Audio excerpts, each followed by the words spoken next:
the line. Okie dokie, Smokey. Certain here. Are you at Iris? I'm actually at Red Tree over in Oakley. So yeah, I'm out and about. So how's your day going?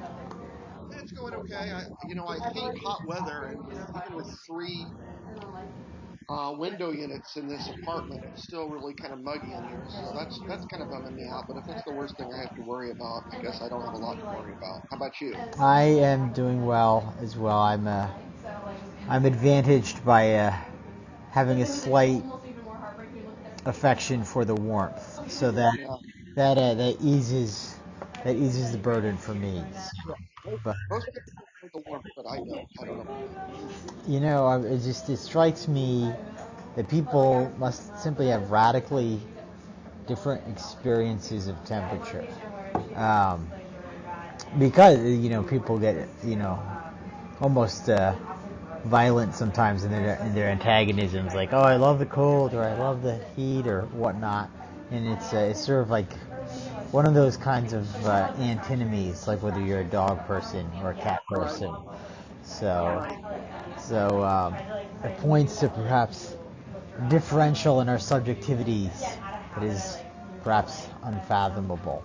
So, but first of all, thank you for taking the time to talk with me today. So, My pleasure. can you hear me all right? Yes, I hear you perfectly. And likewise, so outstanding. And we were talking a little bit beforehand. Lots of events going on in the world at large that have a kind of gravity to them, but I thought maybe change the pace up a little bit. Instead of approaching those events at least directly, we can remove ourselves to the sphere of a specifically literary engagement, and maybe that distance can actually be helpful with reference to understanding what is unfolding at large. And in this connection, you are involved in a kind of analysis right now of the guy who I think sometimes is not appreciated for the significance of his contribution. I mean, you hear his name, but it isn't necessarily granted the weight that it should be granted, namely Edgar Allan Poe. And specifically, you have a sort of theory or approach, the notion of the mycological weird in Poe. Maybe you could explain that as a point of departure. Okay. Poe is an interesting guy. He sort of exists on the edges of the American canon, and a lot of our canon makers were really dismissive of Poe. Twain hated Poe, T.S. Eliot hated Poe. Poe has sort of found his way back into the American literary canon because he's been appreciated outside of North America. So he was a huge influence on Baudelaire, and he was a huge influence on Latin American literature. So Borges in Argentina loved Poe. So, over the past 20 or 30 years, people have taken another look at Poe, and he's sort of moved back towards the center of the American canon. But a lot of people disagree with him because he isn't really transcendentalist. He was critical of the transcendentalists.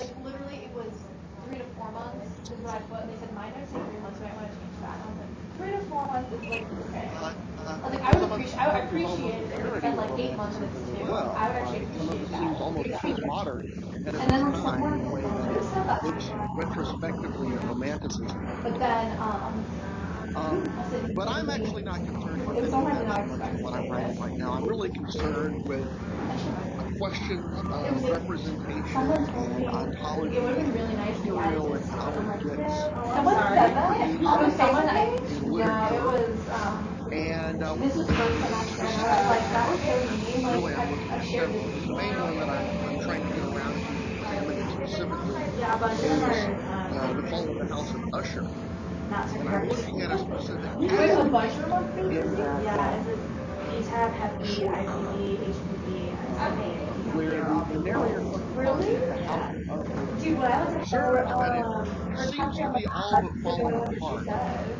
And the houses of Honestly, I are often had the also same thing covered that you with these guys sort of did, and that's all fungal I did, and growths. I got all these And recipes. it's almost I as think if this the would be good. house I think this is is being held together by the fungi that are covering it, which is already Yeah, I mean, I some had kind that of too, contradiction and I because think these fungal have growths in they're structures we think like of fungier. as corrosive to the building materials. They decay and destroy the building materials, and so the sort of lead into this discussion is this ambiguous place of the fungi, right, in this short story. The fungi are somehow holding the house together and also producing decay. And at the end of the story, the house is sort of collapsing. Which It's one's also the contract metaphor negotiated for for how people the that house of Usher, the Usher line, the family, also and then collapses. like American history of So one of the things that I started to do was to look at representations of fungi is in the test one. in the late 18th and early 19th century. And the funny thing about fungi is I that feel like and then eggs in the scientific bunch of discourse or at the time was really it definitely is a limited. number one And for part of the reason I have is a kid and my nobody knew kid what to class. do with them.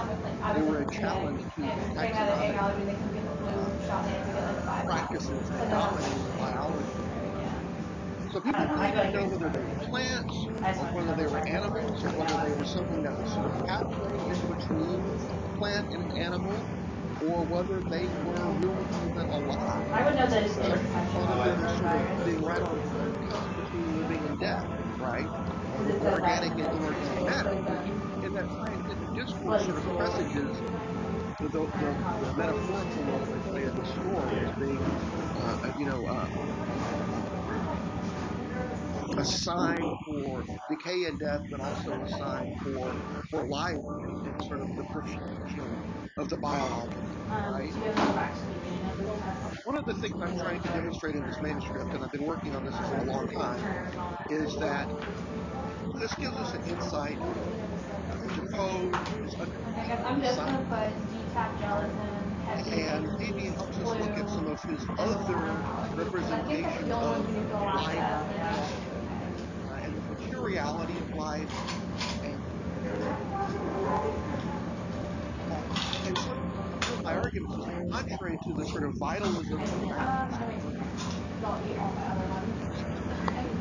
Matter is animated by something otherworldly and spiritual. In Poe, it is precisely potential of decay and destruction in matter that ultimately are capable of giving life.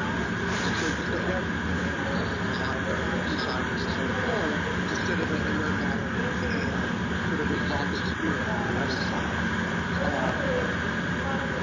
Part of the argument, though, is that even living in a world where sort of Cartesianism and the idea of the spirit is as accumulated as it is today, we're still a little bit uncomfortable with this idea that death and life are not opposed but hemorrhaging. It's part of the reason that we kind of feel a little weirded out when we see, I live like near the woods, and after a big rainstorm, you can see the fungi are proliferating and they're consuming these fallen trees. The decay and putrescence of the tree is closely tied to the life and flourishing of the So, just a practical point. Sorry to jump in. I don't know. As you come to and away from your screen, sometimes your audio goes in and out a little bit. Just so you're mindful of that. But I get that a lot when I'm on Skype. I'll just lean in and make sure I don't turn my head. excuse me.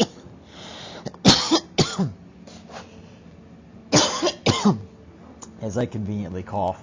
So, but that ambiguity actually almost puts me in mind of something I was reading recently about Freud, and the later Freud in particular, where the death and life are increasingly seen as related to each other. The erotic and the thanatic really Correct. intermingle in a way which actually stands in tension with how the early, almost sort of rigid structure of the personality in Freud initially manifests itself is almost trying to lead into a certain, almost has a Manichaean flavor to it, but there's that shift over his thought, and then that in his latest incarnation. And it's not just in Freud. You can also look at, you can see how that is anticipated, I think, in certain themes in Nietzsche, for example. And really, you could say that it's latent in Romanticism. And maybe Yeah. distinguishes Poe is that he picks up on this latency and brings it out in a way which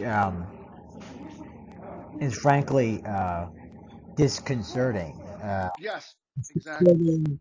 Not merely to, let's say, the Victorian modality we most perhaps initially associate with what's going on in that interval, but in an American context, and then you noted the obvious inconvenience of what Poe is doing for, say, like the optimism of some of the transcendentalists, right? They're all rainbows and unicorns, but there's he's sort of bringing out this dark side vis-a-vis the use of the fun Yeah. and the ambiguity Yeah. of it. That's that's very cool. So, and it also Yeah. um, indicates the limitations of certain scientific discourse, because because it can't be classified nicely, right? It doesn't fit into that taxonomy, and so there's this unknowing undergirding, and that mystery. It's not just Exactly. the mystery of the fungus is also the mystery of death itself, Yeah. and that's the character who's sitting at the table that we rarely wish to acknowledge, despite. Exactly. Exactly. That tying together of life and death and romanticism reminds me of the rhyme of the ancient mariner. And in some ways, I almost want to see a lot of Poe's fictions as a rejoinder to the rhyme of the ancient mariner, because in the mariner poem, the mariner has to sort of accept his connection to all the slimy fish in the sea and everything before he can be redeemed. But the thing about Coleridge is that it's still that moment of epiphany or recognition, that romantic moment of epiphany that's centered, right? And sometimes in Poe, I almost want to think, what if we actually made the eels the center of the poem and not the narrative, right? What if we treated the sloppiness of the eels as the sort of subject that makes the poem happen? Sometimes it seems as if Poe is really that. I But it's also, you also put me in mind later. Also reminiscent, almost like I'm embarrassed to say, obvious way of Lovecraft and some of the things that Yes, Lovecraft comes to yes, do in time. But there you sort of channeling yes, uh, Poe, but also there's the whole world of the occult, which is also yes. going on there, and their fascination with the occult that is contemporaneous. So, Yeah. No, it's interesting you should mention Lovecraft, because part of the point of this is some people see Lovecraft himself as a rejection of what constituted the literary fantastic in the 19th century. So some arguments about Lovecraft is he is a specifically 20th century author of the fantastic and of horror and the uncanny and the weird. And I'm actually trying to backdate the origins of that to the first half of the 19th century. And part of my argument is everything that people say about Lovecraft, we're already seeing in Poe, maybe even more in Poe. I mean, I'm just wondering, is there anyone else contemporary with Poe who's doing something similar, that you invoke? Not contemporary with Poe, not contemporary, but there is a contemporary of Lovecraft that I think is really underrated, and that's Clark Ashton Smith. Clark Ashton Smith was part of this sort of bohemian community in San Francisco, part of the same community that included people like Ambrose Bierce and Frank Norris. And I think that Smith does not get all the credit that is due to him.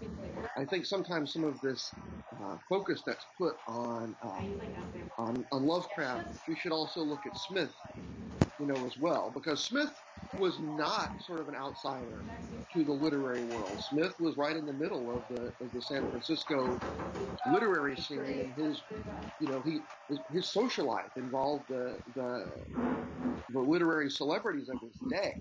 So if we look at Smith more than Lovecraft, we can sort of tease out some connections to the development of weird fiction in relationship to other literary movements and literary sort of generic forms and things like that. Smith helps us see that a little bit better than Lovecraft. So yeah, Clark Ashton Smith.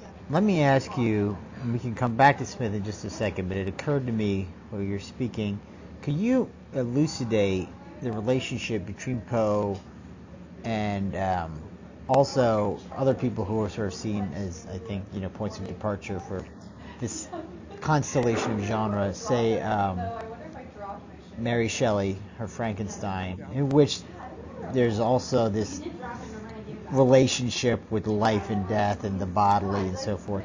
And also, though in a more attenuated way, maybe Dracula, and Bram Stoker. So where are they in relationship to each other? All right. Well, I would have to think that through a little bit more than I actually have.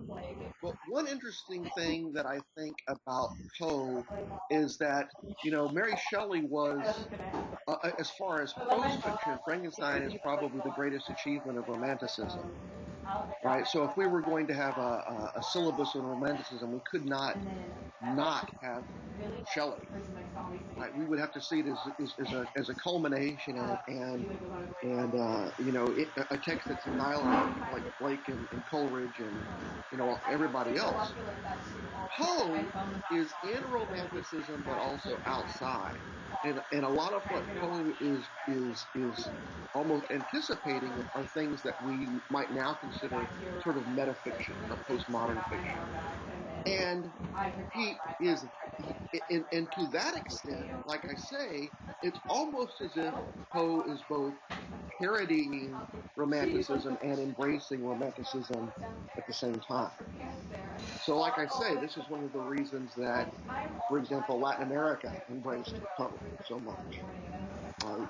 Latin America, the literary movement sort of helped develop the metafictional.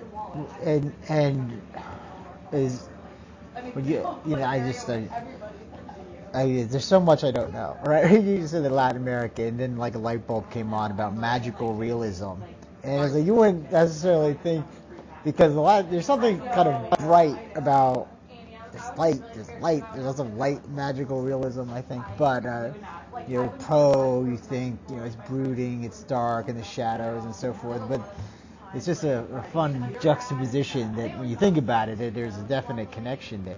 Because in both cases, what you're seeing is a definite attempt to abrogate the received narrative, if you like, right? Or the ordinary way of seeing the world, which arguably is an effort to acknowledge how reality, in fact, discloses itself.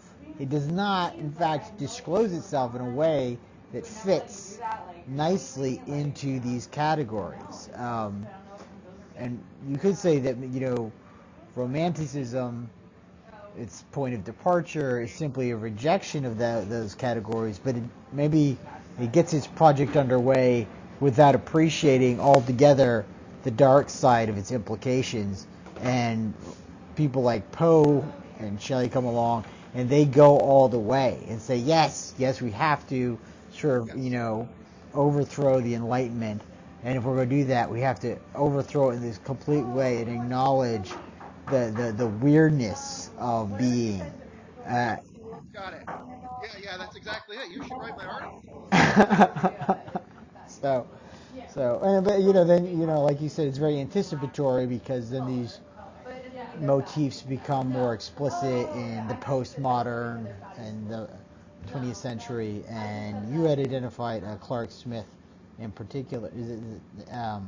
Is there a particular work of his that you think sort of really stands out as emblematic or paradigmatic?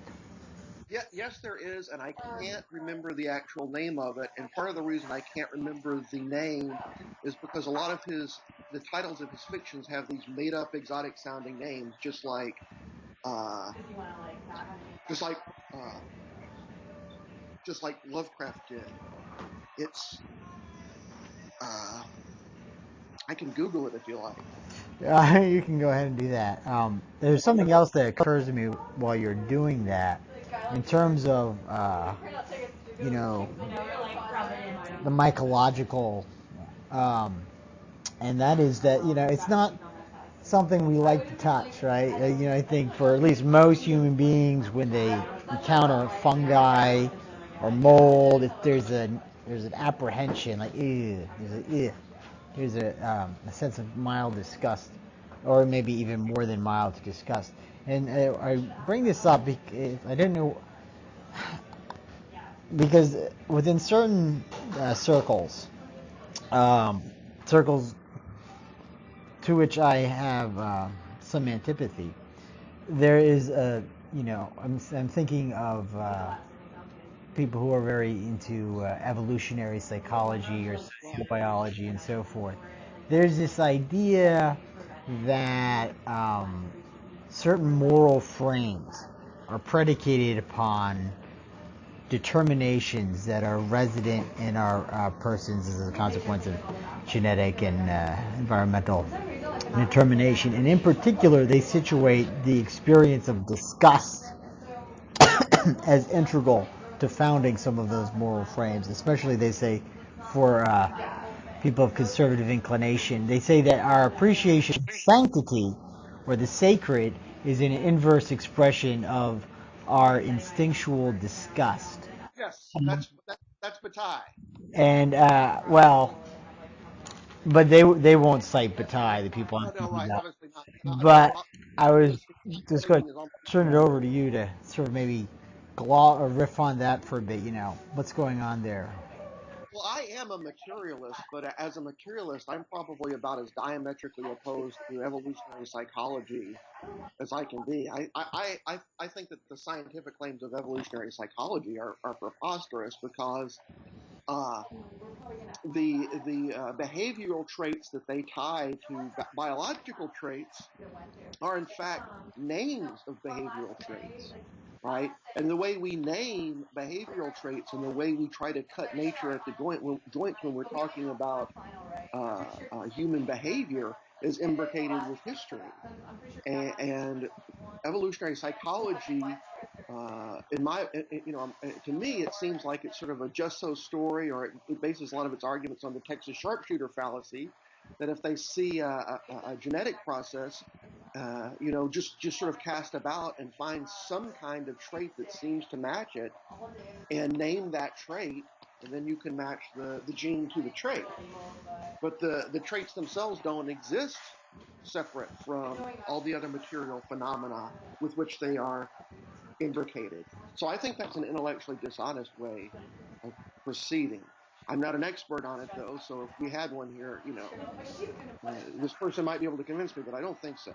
Well, I think where it would be useful to do some more work in that line. You say you're a materialist. The question is, well, what does that mean? Because if I'm correct, you would also probably identify yourself as a dialectical materialist. Yeah, almost certainly, yeah.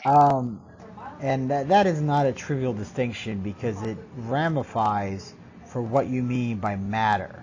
And I think that the kind of materialism which is associated, say, with the narrative of evolutionary biology, if I were to coin it, would be a mechanistic materialism, where the substrate is considered purely in more or less purely objectivist terms, and the role of the subject, which not both on an individual and a social basis, is minimized, if not altogether truncated, as it is in more extreme articulations of behaviorism and what have you. It's not trivial, because the dialectical materialist from the beginning understands that you have to account for the subjective dimension of reality if you're going to account for reality. And then this, I guess, we're kind of kind of agreeing with each other. We don't have an advocate for the alternative position on the line here. So, but I don't think we're being unfair. Yeah. But anyway, that's somewhat tangential, right? Well, not altogether, but it was just the fungus and the disgust, and it made me think of that. And like you said, there's problematics there. But we need to get back on point here. So back to Clark, you were going to point out. We were going to Google his opus. There's a short story called The Vaults of Yovombis. IOH-VOMBIS. What's really interesting about this is I don't know when this thing was published, but it was published sometime in the early part of the century. And it really, in an uncanny way, anticipates a lot of what we see in sort of late 20th century sort of horror cinema and horror fiction.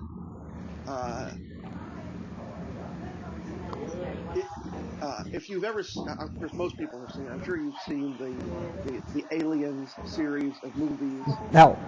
Which are not just fun, horror, and scary horror movies. They're all sort of ontological matters raised by those movies. About the relationship of a parasite and a host and things like that. But this is a story that sort of anticipates things like that. And it anticipates things like, I don't know if you've seen the movie Splinter. It's kind of a B horror movie, but it's a very good B horror movie.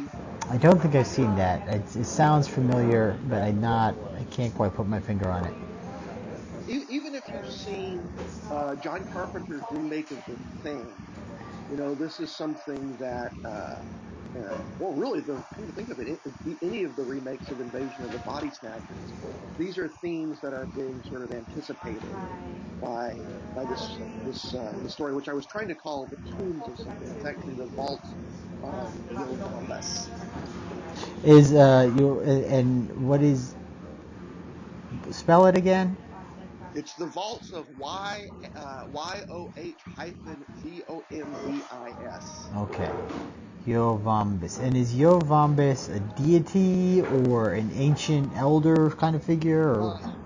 I'm trying to remember exactly. It's been a long time since I read it. I love it. It takes place on Mars. Oh, that's even better. And these explorers are trying to figure out what happened to this sort of destroyed civilization on Mars, and they think they have found, I think, a survivor of this destroyed civilization, but the body of this survivor is just an animated body that's being animated and sort of and sort of possessed by these parasites, right? So the parasites are sort of wearing the body of these former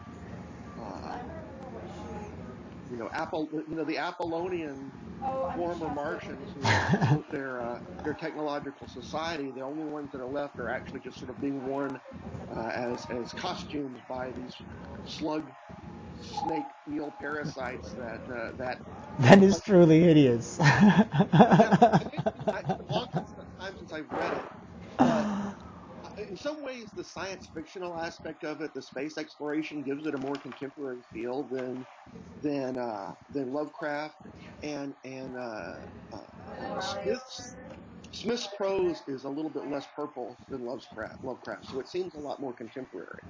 I almost wonder if there's a definite, a genetic relationship between that and some of the stuff Ridley Scott does in Aliens, because there does seem to be a very, he's not plagiarizing, but it definitely sounds like there's a more than accidental influence there. Yes. But when you say there's this fascination with ancient languages, and so people like Lovecraft and Clark, they actually make these things up, right? It's not actual, like Cthulhu, for example, isn't an actual. Well, sometimes there's direct, like Dagon is in there. But that's just sort of an interesting tendency. I think you could find, if I'm not mistaken, traces of that in Poe as well. But it's interesting how They want to manufacture these alternative appeals to a past beyond our ken, and then it connects within sci-fi also to the notion of the extraterrestrial and this whole. I don't know where to go with it, but it's just an interesting aesthetic feature that you encounter. Yeah. So do you have any thoughts there? Yeah, I mean, in some ways, and this just gets back to the basic Freudian idea of the uncanny. If I encounter a friend on the street and it turns out that my friend has been replaced by a colony of alien eels who are wearing his skin as a suit, that's pretty creepy until you think about the fact that we actually are colonies of aliens, right? I mean, there is some theory that multicellular life evolved from colonies of singular cellular lives, and if you dissect a higher animal, what you're going to find is inside they're not very Apollonian, right? They're pretty our insides are pretty alien, right? So I don't want to see it. I don't want to look at it. So but Actually, it puts me in mind. Hannah Arendt, of all people, actually, I think I read this in her Life of the Mind, where she actually makes an argument in terms of the fact that we have an affection for the apparent as opposed to, looking at our guts to right. say, maybe we should be a little bit more optimistic about how the truth is on the surface. Maybe there's something to that, which is not at all where Freud goes with that. And I don't know if I'm all the way along with Arendt there. By contrast, there's a Buddhist, Buddhist meditation where they, it's very significant in the Buddhist tradition, the contemplation of death, and they will literally instruct people to contemplate on the decay of their own body to foster a detachment from the body and the corporeal, which is interesting that exists within that tradition. Despite the fact that there are analogs, I can't think of a similar recommendation, at least within exoteric Christianity. Maybe within a more esoteric or exotic iteration, you can find something like that. But that's pretty fundamental, I think, to Buddhism. I'm just sort of free associating here. I'm sorry if my remarks are to fall into particular logic. It's interesting you should say that because there's a book called After Life. I'm trying to remember the author. He is one of the major speculative realists who actually looks at some of these questions that we're talking about in medieval and scholastic Christian philosophy. And I should be able to remember the guy's name. Probably coming off as a charlatan if I can't remember the guy's name, but it just jumped out of my head. Eugene Thacker, After Life. He actually addresses some of these questions of the weird and the uncanny, and life is something that seems spiritual, but we only find it in the substrate of, amoebas and bugs and stuff like that, and specifically discusses the Christian contemplation of these things within the negative mystical path, the cloud of unknowing, right? The apophatic. Yeah, and it's a pretty dense scholarly. I guess I just was ignorant of that material. Yeah. Well, I was too. Neither Middle Ages nor theology is my anywhere near my area of expertise, but researching this manuscript that I'm writing is what led me to that book. And it's a good book. It is fascinating how it's the conceit of the contemporary where we want to, arrogate to ourselves, novel insight all the time, but so often very similar things have been explored centuries and millennia ago. And of course that itself, is something of a cliche, but because it's not to say that everything is static and that there is no, I'm not trying to introduce some suggestion of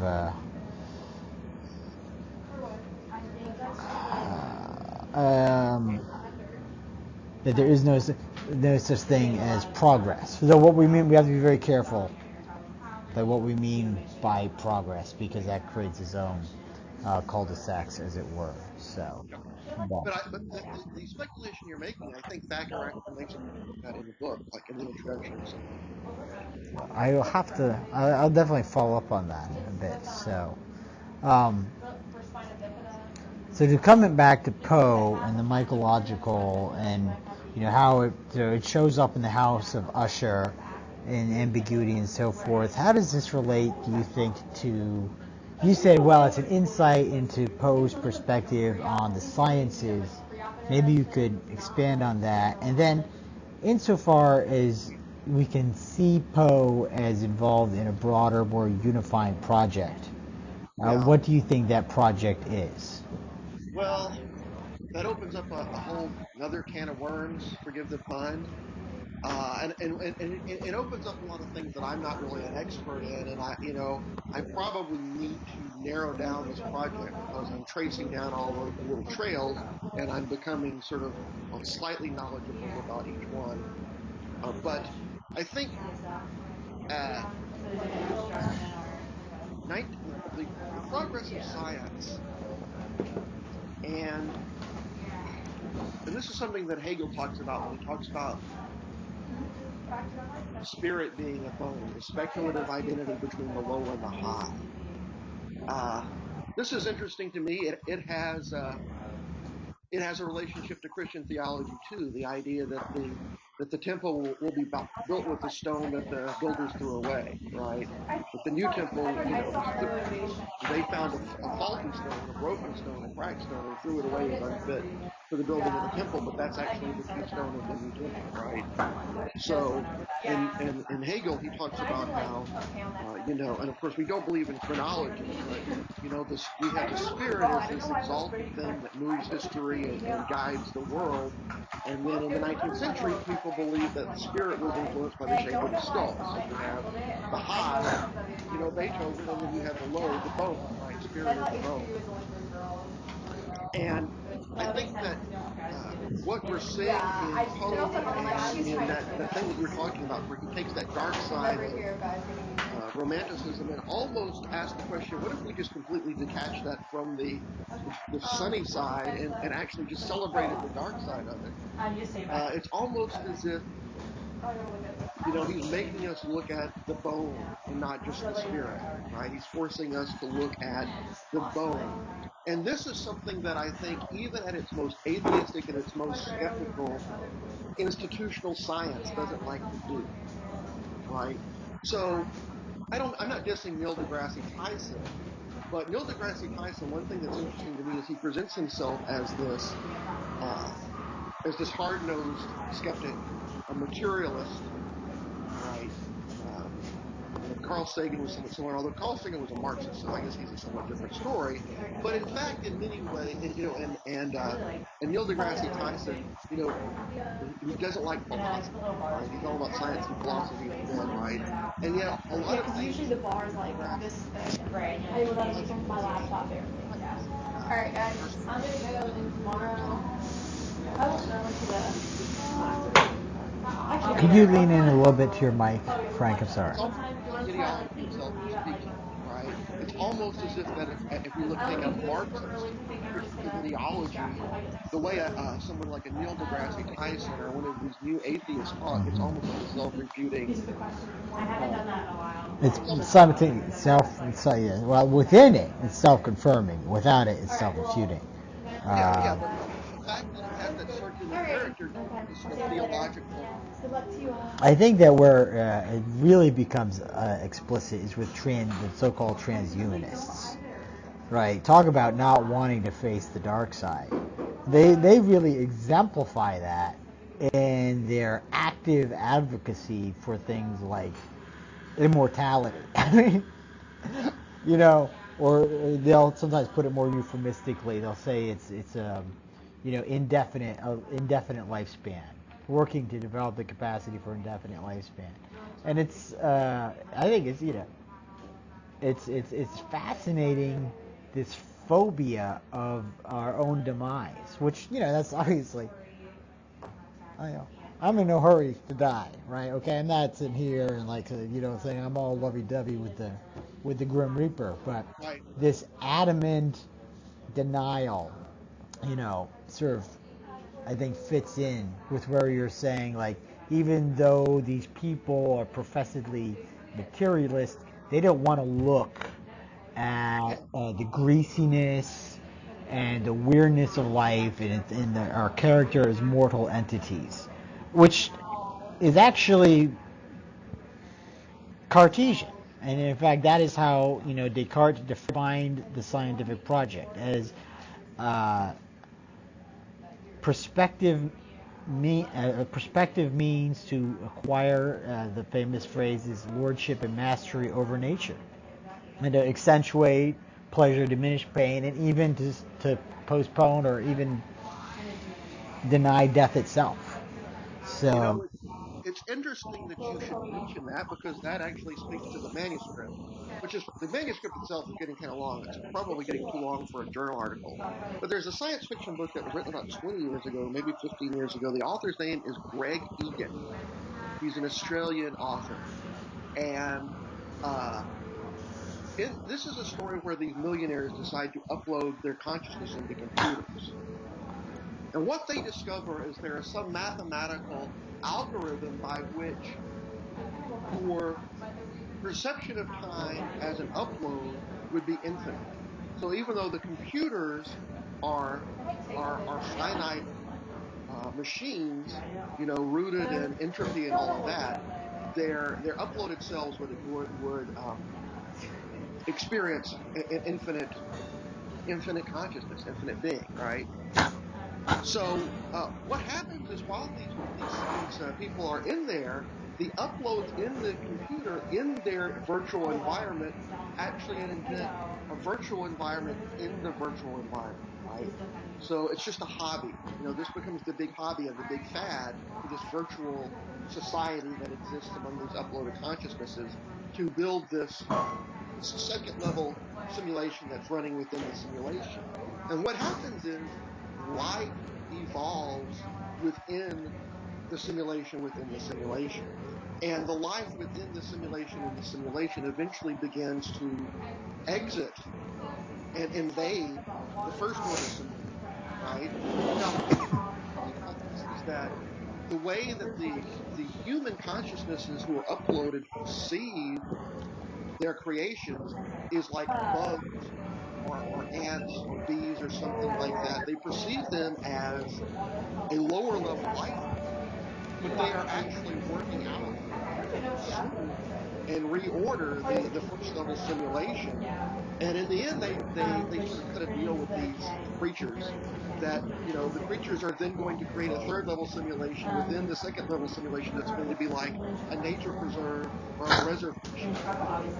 That's their concession to us. They say, you didn't create us. We just came into existence out of the Heraclitean soup of the digital world. You're not gods to us. In fact, we're gods to you. But we're not going to wipe you out. We're going to put you in this little. We're going to basically put you in this. That's sort of actually similar to what happens in the Matrix movies, but. And I think I looked at this People still maintain this sort of angelic character, and in this book, Permutation City, our creations actually seem less angelic than the humans, and yet they're able to take over the world. They're able to take over the world the way anybody who has ever had a termite infestation. That's basically the way they do, except for they're sentient, unlike termites.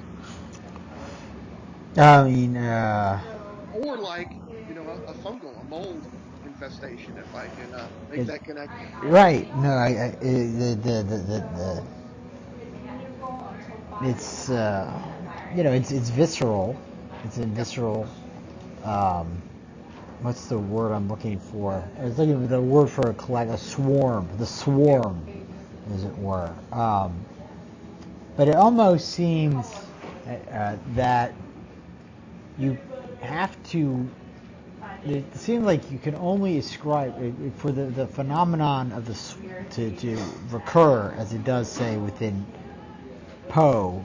I think you have to resist, and so this is not what's happening in this latter story that you just rehashed. It seems interestingly that you have to resist imparting too much. I don't know if sentience. Rationality, perhaps, to the agent that's overcoming the civilizational. Like, it seems that the logic just wouldn't work if the fungus was cognitively sophisticated, or if the insects had a highly developed or rationality. It seems that there has to be something almost anti-intelligent about the operation of the organic, if you're going to retain whatever it is that lends it this weird and alien quality to it. Because it seems that if we could communicate with it, then it would lose its power over us. Like, the capacity to communicate would maybe not disarm whatever it was, but it would mitigate the threat, at least the psychological threat, which it poses to our person. Like, okay, maybe it'll still overwhelm us in its just gross physicality, but if we can somehow engage it on the level of language and understanding, then we become spiritually immune to its implications. Well, yes, and I think that part of the implication of this. I think that there is some of that, the implication in the Egan book in the Poe story, because one of the things that happens in the Poe story is that Roderick Usher has a poem that he reads to the narrator of the story. And the poem is almost an exact allegory or metaphor for what happens in the story itself. And in the poem, in the poem is heavily anthropomorphized, right?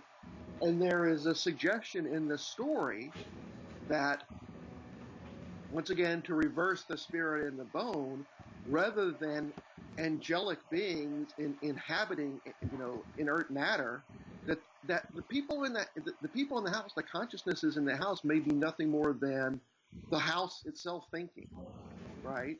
And it challenges us to imagine, if so, what are we ourselves when we sit and read the book, right? It undermines our own ability to imagine ourselves as consumers of the text, having both material and sort of cognitive and spiritual autonomy, right? Because if Roderick doesn't have it, and if the narrator doesn't have it as he listens to Roderick reading his poem, then the implication is we don't. Right. Or at least, I guess I want to resist going quite that far. It's almost as if we cannot successfully indicate a specific locus for consciousness.